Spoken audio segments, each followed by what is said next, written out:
Yeah. When I was Salah, the watching one it. season wonder, they said, Oh, right? Salah, the one yeah, season Mo wonder. Salah, one For season 5 wonder. seasons in a row, I guess. It was pretty funny. He was just shouting, "Get this man out of my club! Get this man out of my club!" Well, from what I saw, We've Arsenal heard that fans, one before.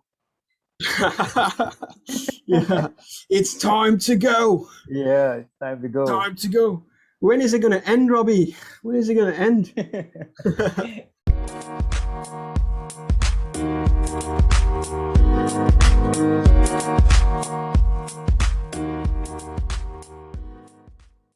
Hello and welcome to hopefully one of many recordings of the El and Jerry Football Talk Show with me, Jerry, and my buddy El.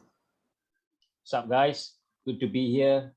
Nice to meet all of you, and let's have a great season ahead. So, just to give a brief intro, we're just two local Malaysian lads, neutral football fans, looking to give an unbiased and honest opinion on football. So, I guess the direction of our channel is to focus on the English Premier League in particular and world football in general. So, with the English Premier League, I think majority of Malaysian fans, Southeast Asian fans, do follow the English Premier League and the big four teams, obviously.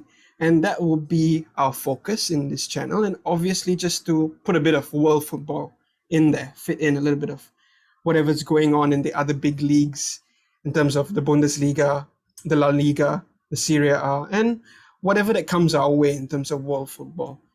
Secondly, we'd like to start a dialogue and a discussion with all fans out there so that we can engage with you, allow you to voice your opinion and to have sort of a back and forth where we can also respond to a lot of your comments out there. I think as Southeast Asian fans, I think we are a big majority in terms of viewership that all these big leagues get. I think we are a big voice. We are big. We do offer a lot to that great spectacle that goes on in Europe and in England and in all those countries. Yep. And I would want to give a voice to all the Southeast Asian fans, us like spending like all those times, in the weekends, all those late nights watching all those Yeah. games and waking up at 3 o'clock just to catch all those Champions League games and even Europa League games. I mean, I think that's very underrated in terms of Southeast Asian fans. We do sacrifice a lot in terms of time for our teams, and that's definitely something I want to bring into the forefront. I do want to be a voice for all Southeast Asian. We do want to be a voice for Southeast Asian fans out there in the world. Definitely. And we'd like to hear from you guys as well. All of us, we're one big football family. Reach out to us, Yes, guys. exactly. We'd love to hear from you, all of you. Yeah, so please do comment. I think your comments are going to be a big part of this channel. So that's that. I guess what more than to get into this weekend's circus, this weekend's roller coaster ride, I guess. And Alan, I think I'm just going to start with Arsenal, seeing as they are the first game. And my God, Friday night football. Friday night football back again. I don't know, lah, dude. It's like Banter FC started again. I don't know what to say, but well, okay. Just to give an honorable mention to Brentford, obviously, I think. Yeah, totally. 47 years since they've been in the first division. I think they have not been in the first division for a long time, and this was going to be a very challenging introduction to them to the English Premier League. Mm-hmm. And like, from what I saw, I think they have the atmosphere, they have the fans, and definitely an honorable mention to their manager as well, Thomas Frank, and his relationship that he has with the fans and the way the team performed. I think Brentford came with a clear game plan and executed that game plan to perfection, really. I think they knew when to sit back and they knew when to hit Arsenal on the counter, and obviously they were the bigger attacking threat in terms of highlights throughout the day. I think they had the most highlights. But let's just leave it at that. I mean, it's a good start to the Premier League, and don't get me wrong, I mean, amazing performance by Brentford, and welcome to the Premier League. I think they could be the bee's knees. Yeah, I mean, they could be the bee's knees. How we wouldn't know, in terms of the four teams. But I want to talk about Arsenal. I mean, don't get me wrong. I think a lot of respect to Arsenal. I think we both of us here, Al and myself, I think we're big fans of the Premier League in the early 2000s. And one of the biggest teams of the early 2000s was that Arsenal team with, Yep. the likes Without of a doubt. Thierry Henry, Robert Pires, Dennis Bergkamp, Pires, Patrick Vieira, Ljungberg. Emmanuel Petit, and all those legends. I think, those were the guys, I think, in terms of, they went full season unbeaten and they were the Invincibles, the only team in England to do it. And they have an amazing history. They have a history. Not just the Invincibles, even teams before that, with the likes of Ian Wright and Paul Merson and David Rocastle. David Rocastle. Yeah, David man. Rocastle. I think Rocky Rocastle itself was such a big legend for that club. They have history and they are a big club. And I think we can't deny the fact that they're a big club. I think Arsenal fans out there, I think they make their voice heard, with the likes of like Robbie, DT, and Troops, and all those people. And Al, also, if you could check out Troops' reaction to Arsenal's performance, I think it was pretty funny. He was just shouting, "Get this man out of my club! Get this man out of my club!" Well, from what I saw, We've Arsenal heard fans. that one before. Yeah, it's time to go. Yeah, it's time to go. Time to go. When is it going to end, Robbie? When is it going to end? So, Arsenal fans, I just wanted to, briefly sort of give my review of the match. I think Brentford came with a much more clearer plan, a game plan, and Arsenal didn't look like they had a clear plan. So I would say Arsenal came into the season a little bit unprepared. Obviously, with the big news of Aubameyang and Lacazette not being even in the squad at all, not even on the bench. I think if your captain and your talisman is not even starting the weekend at all in the squad, I think it's a big indication of sort of Arsenal's preparation to that start, And out of the two managers, I felt Arteta was the one that was sort of clutching at straws because he had started with front line of Pepe, Balogun, and Martinelli. And it just seemed like Arsenal's only tactic was to go down the left side with Tierney and for Tierney to cross the ball into a box for no one to even meet that cross. Yeah, I mean, nobody in the box, Balogun is not the most commanding guy in the box. He's more of a run behind the defenders sort of player. And all I could see Arsenal trying to do was to give it to Tierney and for Tierney to just basically run down that channel and cross it in and try to create something from that. It didn't look like they had a game plan. I think Brentford had a much clearer game plan. So I guess I would end this review by asking you the question, do you think Arteta is the man for the job? Do you think the job is too big for him? Tell me what you think.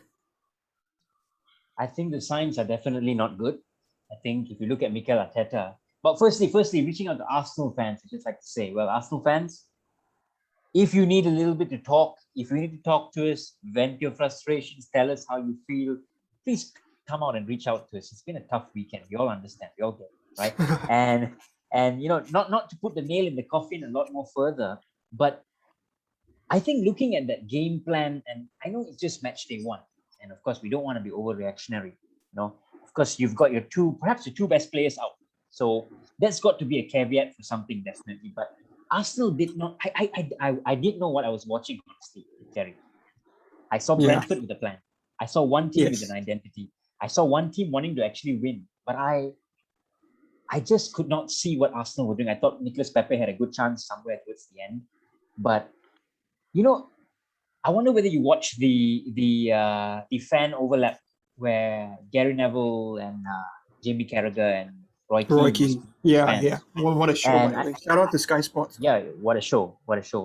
And I thought one of the things that they mentioned, just to pick a leaf out of their books, what's Arsenal's transfer policy?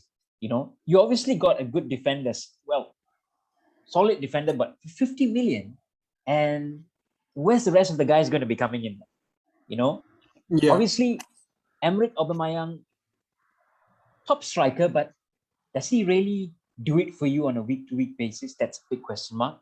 And if that's a question mark, then of course there's going to be an exclamation mark on Alexander Lacazette, because Lacazette goes missing sometimes, and I'm struggling to actually wonder. It's same old Arsenal, isn't it? I think, not to mirror what DT and Troops and all of those fellas are saying, but it's same old Arsenal again.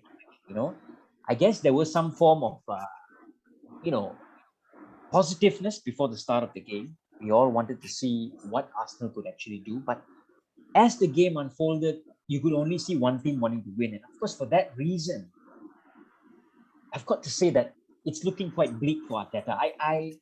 I wouldn't want to say a direct no, he's not cut out for the job, but they've got to do something within the next 3 games. Otherwise, the Premier League is not forgiving.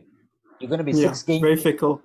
Yeah, and you're not going to be seeing a win, and there you go. Arteta's out of the door, right? So Arteta's got to do something. Mikel Arteta's got to find a way. If you don't have your strikers back fit, what's the game plan? Who's going to be playing up top, right? Fine, Tierney is a good outlet down left, but they've got massive problems, Arsenal, and transfer window is still open, right? You could get some decent strikers. Tammy Abraham's a shot. James Maddison, go and get them. Get those players, right? Those who are not playing for Arsenal anymore, get them out of the club. Free your wage bill a little bit. Roy Keane was totally right. He was spot on that economic analysis of Arsenal. Get Maddison in. Maddison's a great playmaker. Didn't quite have the best of seasons last season and the season before, but he's a playmaker. So there might be a change of events, but they've got to act fast. Otherwise, Mikel Arteta's days are numbered. I agree.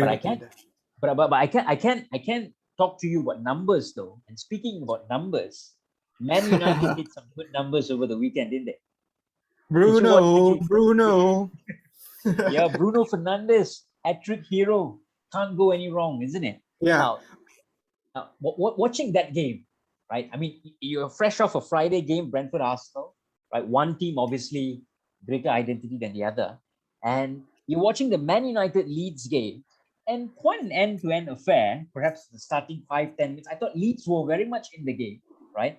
United got the first goal. Leeds hit a cracker after that, right? Ailing scorcher of a goal. What a goal! What a goal! Right? I'm thinking to myself, could this be a contender for goal of the season? If could be, right? And Leeds got back into it, but Man United quality all over the pitch. Jadon Sancho wasn't even on, but Paul Pogba, what a player! What a game! 4 assists, pinging balls left, right, center, just finding passes, and that's the Pogba we want to see. And Mason Greenwood, for a young lad leading the line. Marcus Rashford obviously injured. Well done to the lad as well. I thought the second goal, I think Greenwood scored the second goal or was it third goal? Took it on the left, first time shot right to the middle of bottom of the right hand corner, bang bang, and you're up ahead already. So this is what we want to see from Man United. I thought last season the Europa League final was a little bit of a under par affair, but United started the season well and could be blossoming into greater things. We will only have to wait and see. But Paul Pogba, I mean, Jerry, what do you think? I mean, we know, we've seen all of these things. We've seen him play in Juventus. We know what's this guy all about, but we've not seen it consistently enough in a red shirt. What's the Paul Pogba conundrum? I mean, there's a lot of talk about him might be leaving this season, next season. It might be running down his contract. He might be looking to get a fresh start in Paris. Who knows? He might be making a decision to go there since another Argentinian just perhaps joined the club. Well, what do you think? What do you think about Paul Pogba? Should United keep him? Well, I think that's a very complicated one. I think that's an answer only Paul Pogba has. I think only Paul Pogba knows the answer to that one. But I mean, if he's playing like he did over the weekend, pinging balls left, right, center. I mean, he's passed for that first goal to Fernandes. I think he touched it with the most slightest of touches just to get that ball, and it was perfect. I think it was through the eye of a needle, and I think this is where the headache comes with Paul Pogba and United fans. I think they know his ability and they know he can do this, but I think the big question here is if he can do it on a consistent basis. I think if he can do it on a consistent basis and sort of have probably a more rougher defensive mid behind him, sort of to support him, I think he can. All he needs is consistency and some trophies at United, and I think the chatter can stop. Because I do think there is an unfair agenda by the media against Paul sometimes. I don't think he's as bad or, well, I guess he's just as inconsistent as a lot of the midfielders out there. It's hard to be consistent in a league like this when each game, each team is coming sort of at you, coming to steal sort of that prowess that you have. And I think I like the way Paul plays. I think he should just predominantly be attacking and holding midfield. I don't think he should do much of the defensive work, but I do feel he should give a little bit more effort in terms of maybe tracking back for the team and definitely to be a consistent player. I guess that is the only thing United fans really require from Pogba. And I guess in terms of consistency, moving on from United, I think what a performance. And early title talk, maybe probably not. I guess we'll just give it a few more games. I guess. Well, United's on top of the league. Tell us what you think, United fans, about that Pogba situation. Can he be focal point for that team? And what do you think? Was it positive signs, I guess, from the first game? I guess moving on in terms of this discussion, we move on to Chelsea and what a solid performance they had over the weekend.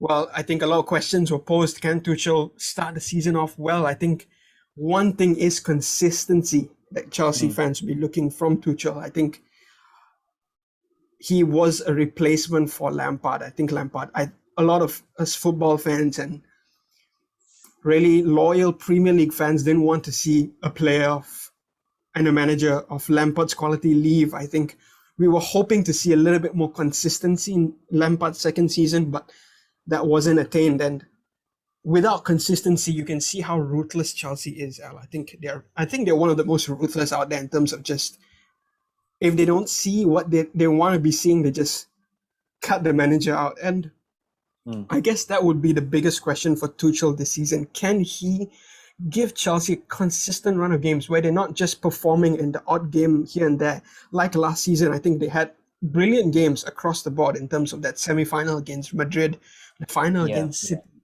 They had brilliant games across the board, really solid performances, but they still ended up fifth, below Liverpool, I guess.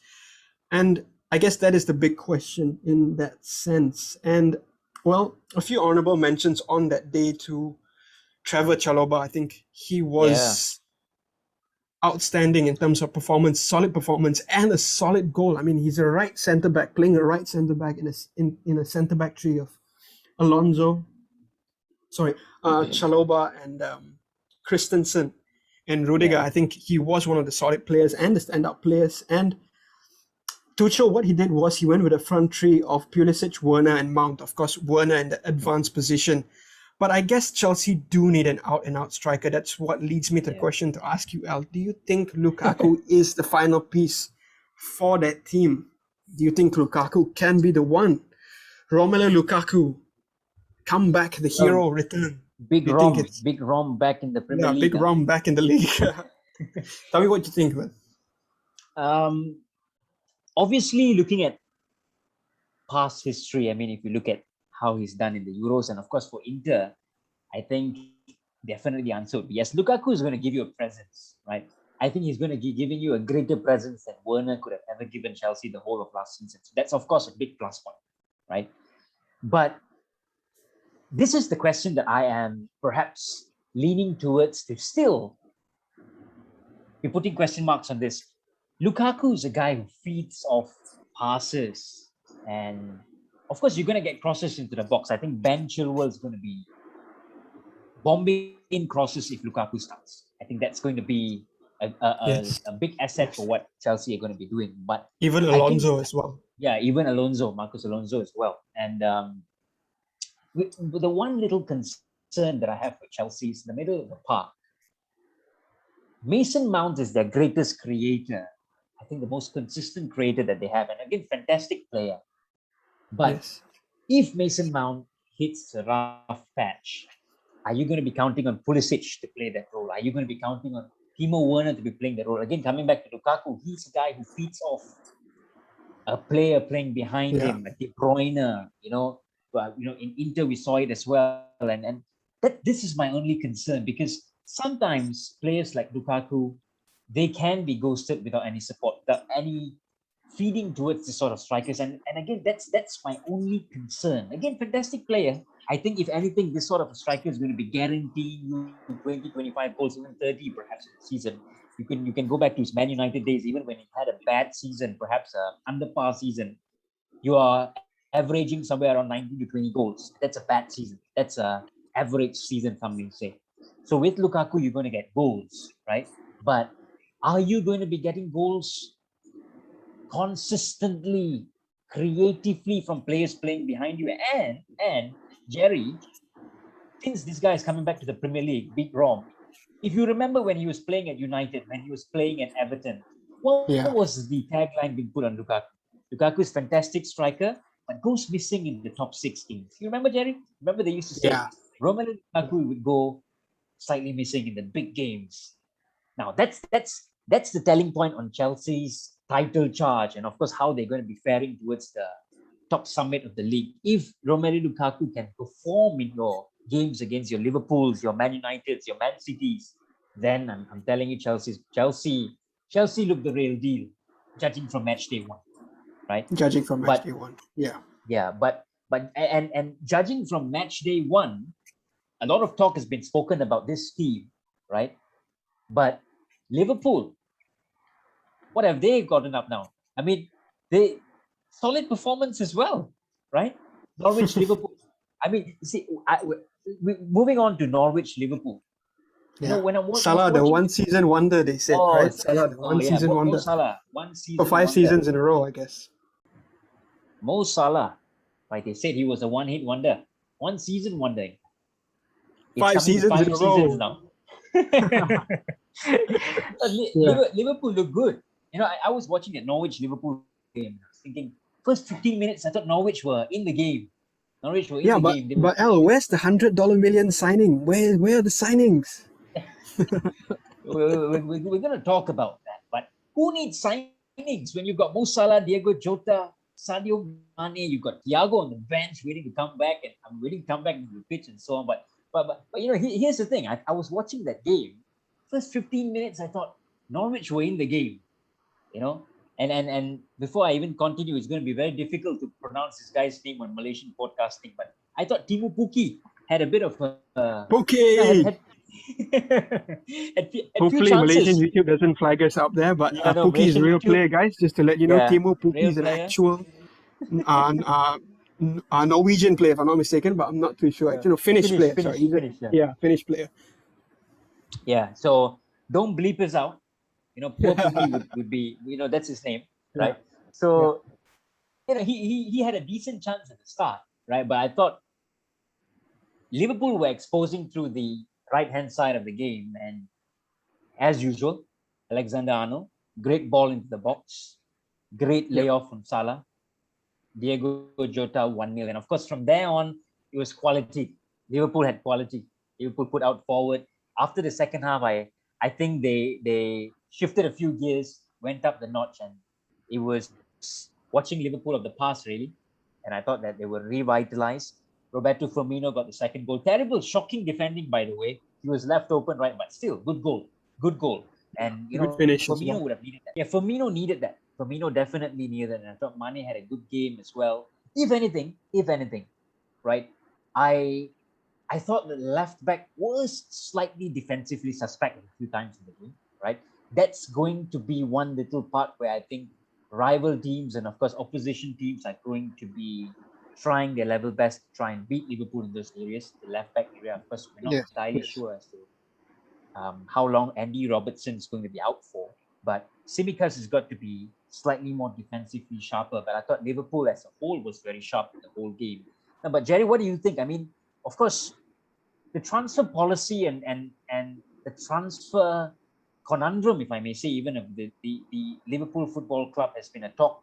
It's been a talk of the town for the whole month or so, and people are crying out for Liverpool to have transfers. Do they need it? Do you think Liverpool needs transfers? Are they good to go?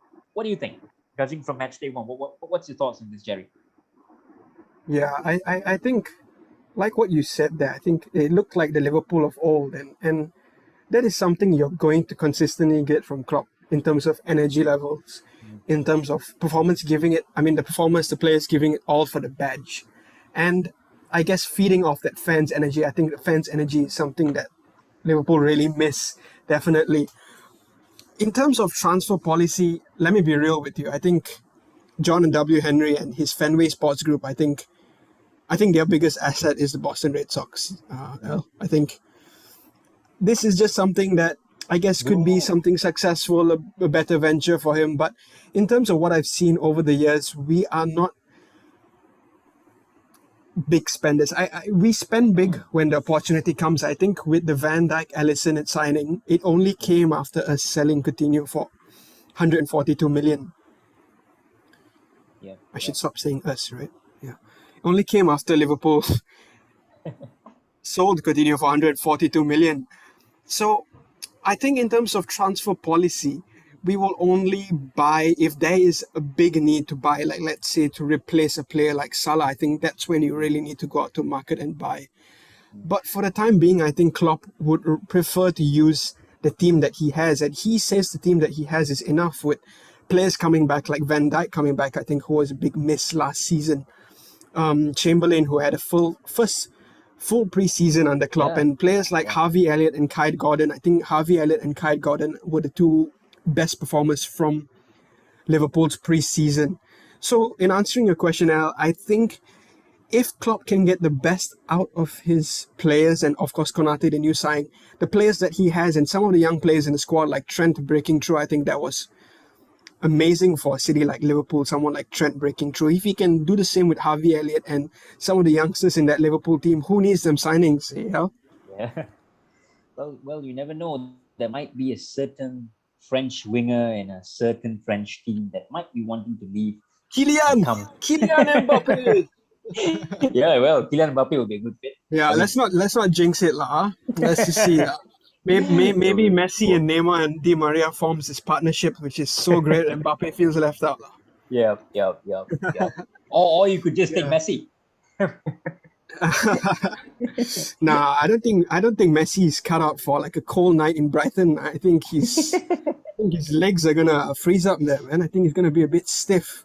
I think Messi needs that sun, the air to breathe, I guess. But I guess moving on from Liverpool, I think fantastic performance. I think if they can keep their energy levels and Salah and Mane can be firing up front, obviously the big question is about the striker. If they can get the goals, I think there wouldn't be a problem. But moving on from that, in terms of signings and these questions of big signings, Al, I there's a player that seemed missing there, Al. I think there's this $100 million player signing, Jack Grealish. Did you see him play during the weekend? I don't think I saw him play that much. No, I was gonna ask you, did you see him play on Sunday? I was looking at Jack Grealish. Fans, do tell us, did you see this certain Jack Grealish playing? I don't think we did. Well, I saw some hairband and some nice hair and some calves, but I didn't really see much other than that. Of course, City fans were just bantering you. Yeah. Well, regarding City, I think, well, I guess I'll start with Spurs and the performance they had. What a performance. Over the weekend. What a performance. I think defensively solid, firstly, and aggressive on the counter-attack. I think they were rapid players like Bergwijn. Bergwijn, it looks like he's added another... Yeah, it looks like he's added another 50 km to his pace. I mean, like 50 km to his pace, man. I mean, like he was running. I mean, he was rapid as well. And Lucas Moura, obviously, and Son. I think both of them would sort of support Son in terms of Son would be the predominant player for finishing. Do they even need Harry Kane? I'm not sure that they even need... I think City needs Harry Kane more than Spurs need Harry Kane. City needs Harry Kane more. Yeah, I know. I mean, that was the idea I was getting. And obviously... Just to round off, I think Spurs there, I think they did look solid under Nuno. I think he would definitely need a little bit more challenges, and I think Spurs would definitely need a little bit more challenges for us to see how Spurs will perform. But I think Nuno is a tactically savvy manager. Obviously, he played with a 4-3-3 over the weekend with Ali in the team as well at the base of that front three. And I think he can play with 5 at the back and the wing backs. So I'm looking forward to see what Nuno can do with Spurs. I think he does look like a very, very solid, underrated manager, and I hope he does well. Obviously, seeing with his old Wolves teams. I think his old Wolves teams had energy, had performance, Yeah, had dangerous on the tenacity. counter, and defensively solid as well. Not to mention that they were defensively solid as well. Mm. That was Spurs, and I think the biggest talk comes with City. I think their whole squad. I think there was 500 something plus million players just on the bench for that match, and obviously De Bruyne didn't start the match, and they started with a false nine of Ferran Torres in the middle with Raheem Sterling and Yeah. Bernardo Silva, and with Gundogan and Grealish. I think Grealish played more of a central midfield player than on the left. I think Sterling predominantly played with the left. So I think City definitely need a striker. Don't get me wrong. I think they are a great team with great attacking options, but to replace the likes of Sergio Aguero, I mean, come on, I think we got to put some respect on his name, man. Sergio Yeah, Aguero, I think you definitely. don't easily replace him. I think a lot more respect needs to go to Aguero of what he did and from where City was and where he took them to. I think at one point he was the most elite finisher in the Premier League until the likes of obviously Harry Kane and the rest came. He was the one who was the elite finisher in the Premier League. I don't think we had seen a finisher like him from the likes of Ronaldo and Thierry Henry. I think Aguero is definitely in that bracket of player. And to replace someone like Aguero, I think City need to be a bit more serious. And I definitely think Kane would probably be a good replacement. But this is something I want to ask you, Al. Like with Guardiola, I think we've seen a little bit of stubbornness, I guess. Don't jump on me, City fans, if there are any City fans out there. I think Guardiola is a fantastic manager and definitely one of the best managers in world football. But an example I can give you is the Champions League final. Yeah. Man went out Chopping and and changing. started the Champions League final against Chelsea with Aguero on the bench, and he started with a false nine in that game as well. The same thing he did with this Spurs game over the weekend, and the false nine didn't really work for him, and doesn't really work in England. If I'm to be honest here, I think you got to have a really smart player playing that false nine for that role to work out. So I guess. In the Champions League final, for him not to start Aguero, I think that was a big decision to make, and I think that was a decision that he had got wrong, because all game Chelsea's centre backs were just dominating them. I think Rudiger and Christensen were having like a ball, man, playing against like the likes of Sterling and Foden. I think in a good title-winning team, you need a striker to be able to occupy opposition centre backs. I think that is, without a doubt, one of the biggest requisites of a good title-performing English team. I think the likes of Shearer, Rooney. You got so many They were great all focal strikers.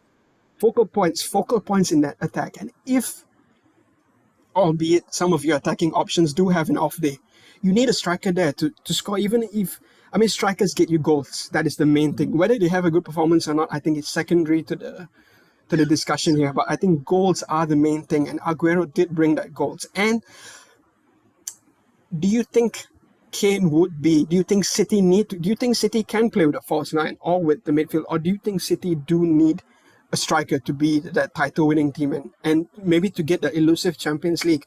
Because I feel not starting Aguero in that Champions League final ultimately was a mistake. Obviously, you got Fernandinho and Aguero on the bench for that day. So I feel that was like a massive L for Pep. That was a massive L for him. So I'm not too sure. I think they do need a striker, but tell me what you think, Al. See, firstly, I'm as puzzled as you are. I don't get the Spaniards and their false nine tactics, and spot on saying that you need Oh, the Spaniards and their false nines. and you definitely need a very smart player. I remember in one Euro competition, I can't remember when it was, but I think it was the year Spain won, and Fabregas was a false nine in their first game, right? Now, Fabregas is obviously a fantastically tactically brilliant player, right? Now, but I was watching that first half, and this was all before the Son Heung-min goal, and what a goal, by the way. I've been saying this at least 3-4 times in this whole session already, and I was just thinking to myself, if Harry Kane would have started for either team, that team would win the game. But I was wrong, because the team that won had Son Heung-min, right? Now, yes, If Harry Kane had played in that City team, had he signed, you would definitely be adding a greater dimension to that attack. I mean, in the first half, I was seeing crosses coming in, and you've got players like Ilkay Gundogan in the box. Now, for all his talents, now Ilkay Gundogan is not a striker, you see. Now, No. brilliant play on the ball, fantastic tactically, but you can't. Again, it comes back to what Pep is trying to do. I think you could get by if you're playing against your West Ham's. Now, no disrespect to the lower teams, but lower teams perhaps are going to be defensively playing in a low block, and I think that suits City's style. I think that suits players like De Bruyne. I think that suits players who run in channels like Raheem Sterling. But when you got teams like Spurs, the bigger teams with those centre backs who are much more powerful, defensively aware, with your Van Dijks, your Harry Maguires, even Rafael Varane, and all of these players, you're gonna need a striker to make those runs, to have that striker's instincts. And I think and you're right, that was what's missing during the Champions League final. You see, had Yeah. they played with Aguero, well, you never know, right? Aguero has got a fantastic record against top teams. We were talking about that just now for Romelu Lukaku Exactly. getting top 6 in Liverpool. I think Aguero's form against the top teams, second to none, right? So definitely City would need Harry Kane. I think it would be. I think Guardiola, judging from the first game, City obviously got the money. I think we were discussing just now about the Fenway Sports groups, all of these multiple owners which perhaps need revenue, need this cash flow and so on. But City don't have that problem, right? So yes, they've splashed 100 million on Jack Grealish. Jack Grealish only came into the game, I thought, when he was playing on the left, and that's his best position. He had that shot, and I think there was a pass being made by, I can't remember who it was it Fernandinho or somebody, but they had a pass into the box. Grealish was onto it. He had a shot, first time shot, and the keeper saved it. He was playing his best football on the left. Now, of course, that's going to be another question mark altogether. Where are you going to put Sterling, right? And I think all comes to all, Jerry. I think definitely City needs striker, right? Yeah. Whether you're going to get Harry Kane, I wonder what's on Kane's mind. I think generally looking at how things have been panning out, I think Kane wants to move as well. But hey, just like what the Spurs fans mentioned, are you watching Harry Kane? Are you watching Harry Kane? Yeah. I think that's a really good point. Ni Grealish kat mana lah? Dia duduk sembunyi, tak boleh cari dia. Oh, I had to use binoculars. I couldn't find where Jack Grealish is playing. Yeah, I mean, I might end up having to eat my words after he has such a fantastic, scintillating season. But I think the point is that I think City do need a striker. So just to do a quick recap, do let us know, fans, Arsenal fans, Chelsea fans, United fans, Liverpool fans, City fans, and Spurs fans. Do let us know what you think about our discussion and a few of the questions there. Firstly, Arteta, do you think he is the man for the job for Arsenal?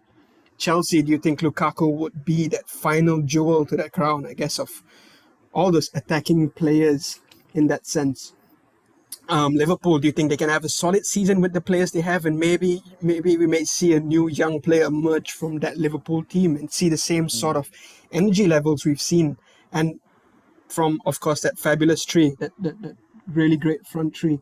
And with Spurs and with City, fans do respond to us in the comments below, and do let us know what you think, so that we can start this dialogue and sort of also get your opinion, because I think the two of us here would get pretty lonely, I think, as we go.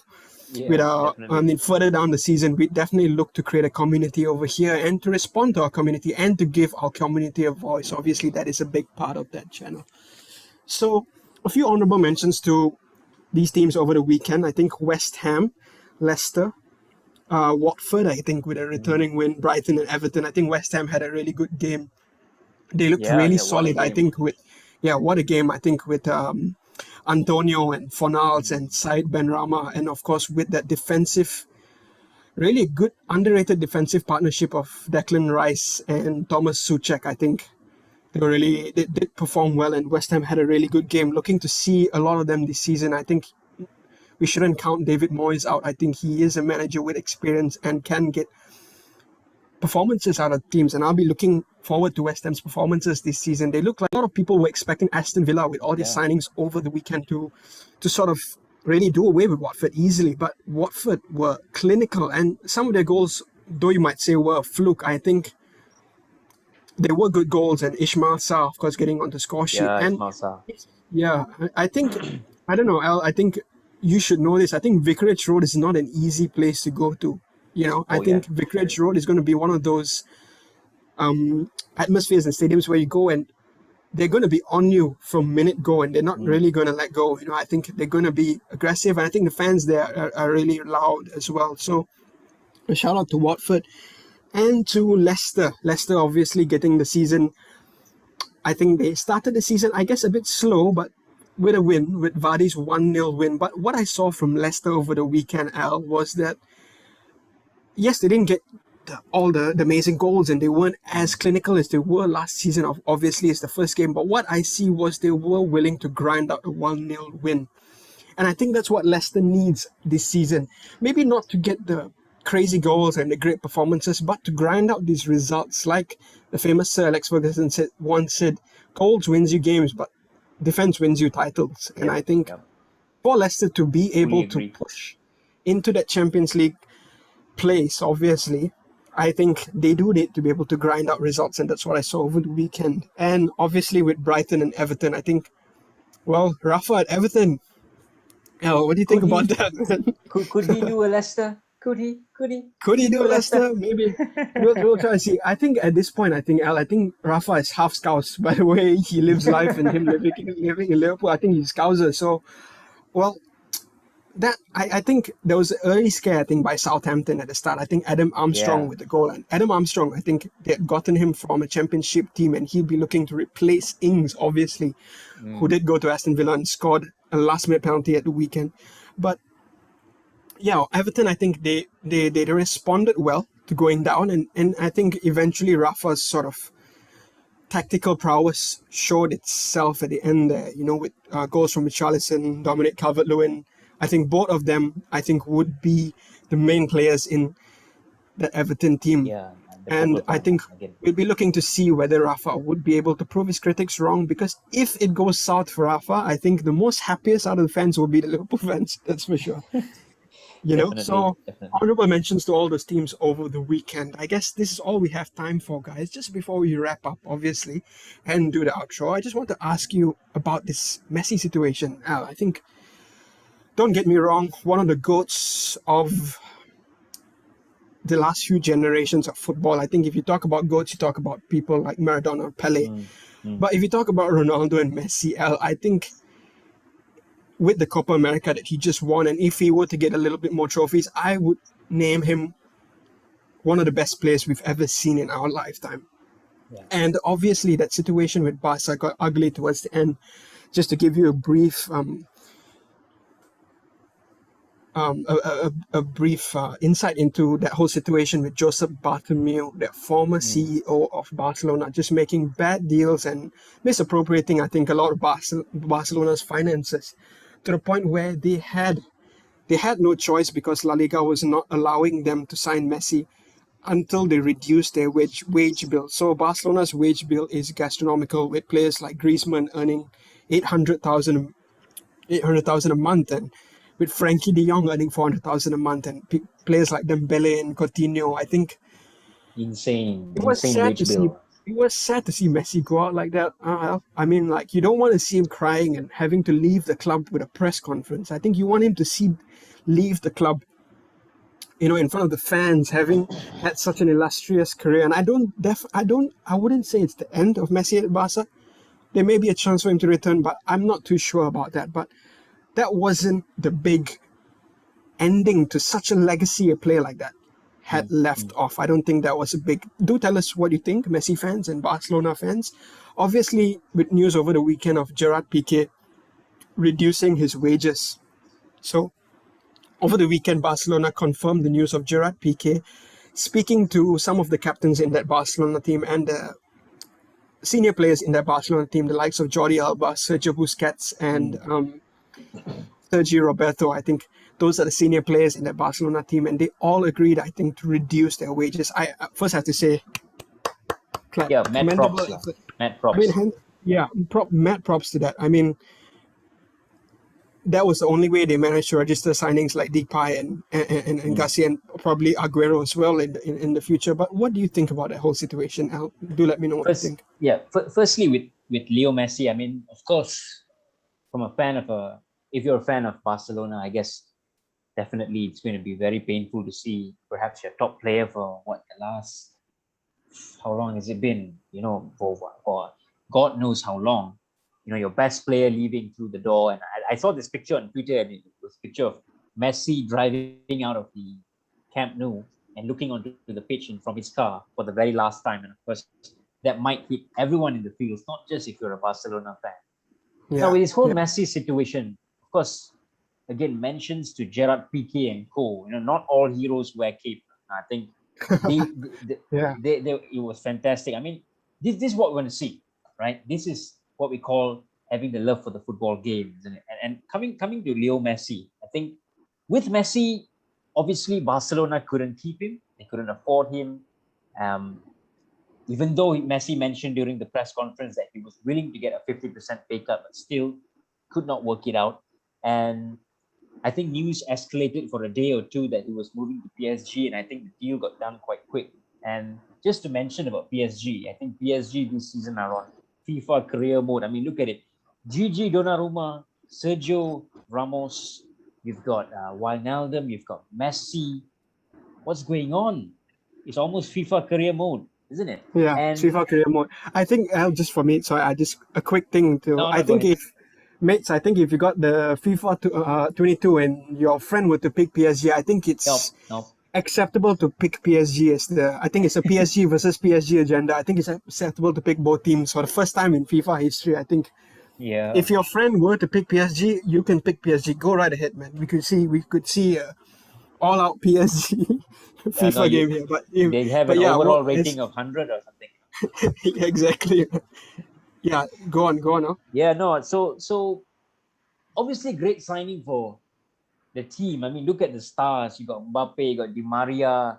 You've got all those players. You've got Verratti, and you've got a decent keeper. You've got good centre backs, and you've got a good team all around. And you add Messi to that whole dimension. And I think if PSG are able to play like a team, like a unit, instead of perhaps relying on individual brilliance, which I'm sure Pochettino can do. This is a team which is going to be dominating for a while. I mean, unless of course Messi and co decides to leave. But coming back to the Messi transfer, personally for me, as a fan, I would have liked to see him go and get a much more greater challenge, perhaps the Premier League. Of course, Man City would have been the easiest choice, but I mean, let's not count out the other teams as well, right?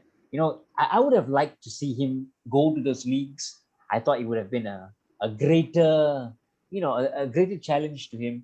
Messi is not that old in terms of his age as well. I think he still has a good, decent, say 3-4 years in front of him, and it could be a decent fit in the Premier League.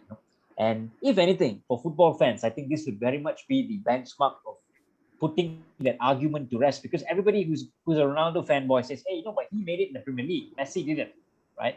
Yeah, so of course, exactly. With the whole Messi conundrum, I think they would say now you would have to have an idea of where, Messi joined the Premier League, but he didn't, right? He obviously chose PSG, and the thing about the French league is, of course, it's going to be less competitive, right? I think a lot of football Twitter calls it the Farmers League, right? I wouldn't go that far. So, but of course, it's way less competitive. I think for a team like PSG, for all your Bayern Munich, and even for teams like Juventus. I mean, last year Inter won the Serie A, but the Champions League is their holy grail. That's where they want to win the big prize, even for your Spanish teams, your Barca and your Real Madrid. So I think for PSG, I think it very much is going to be, that's their main top goal to achieve, I suppose, right? Getting the Champions League. But coming back, Jerry, I think I would have liked him to see him in the Premier League. I thought that would have been fantastic for the Premier League. for English football, getting perhaps the best player or one of the best player in the leagues in the world to come to your league, playing for whatever team that is. It would have been a greater challenge, and as a fan, that would have been much more nicer to see. But I guess we'll just have to wait and see how Messi fares in the French league, the Ligue 1, and Yeah. we'll see him playing against the likes of Lille and the likes of Olympique Lyonnais and all of these things, At Marseille and stuff. yeah, Marseille could be crackers there as well. But I think Beast, that the big telling points are going to be coming from the Champions League. I think that's going to be where PSG, they need to win it. I think if they look at the Yeah, players, they definitely need to win they've got to win it. With all the money they've spent, yeah. Yep, they've got to win it. Yeah, so football fans, do tell us what you think, regarding the Messi. Would PSG be the place for him to cement his GOAT status? Obviously comparing him with Ronaldo, I think the big talk with Ronaldo is that he did perform in 3 leagues and he's won titles in 3 leagues, and he did have sort of the tougher route to becoming one of the best players in the world, having to show himself at Lisbon first before getting the move to United and being kicked around in the early years in the English league, which was an unforgiving league, and to finally make it to be the best of that league, to go to Spain, be the best, compete with Messi, and to go to Juventus in that sense and compete. I think this would be generally the debate. So football fans, do let us know. I'm afraid that's all we have time for today. But please comment, please smash that like button, and please subscribe to our channel so that we can work towards putting out more content for you guys and responding obviously to your comments. And if you want to comment on YouTube, please put your name at the end of the comment so I can refer to you by your name. If you don't want to put by your name, I can refer to you by your YouTube handle, no problem. But I guess that's all we have time for. What a weekend start off. Great to see the fans back. I think we'd love to see more of the fans.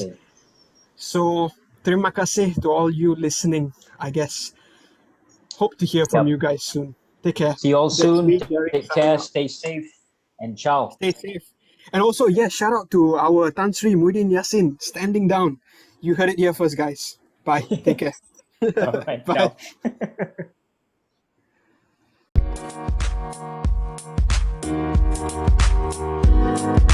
Ciao.